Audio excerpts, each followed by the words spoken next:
Okay, I'm here at this home. We installed the owl, and currently they're using 354 watts per hour. I'm going to show you the difference now when I turn on their electric water heater.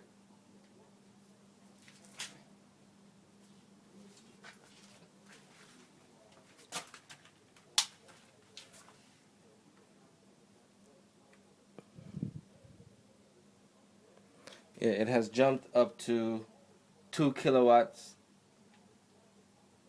about 2 kilowatts per hour, which is a difference of about 1.7 kilowatts. They're now paying about 89 cents US per hour. And you'd have to multiply that by 85 to get your Jamaican rate.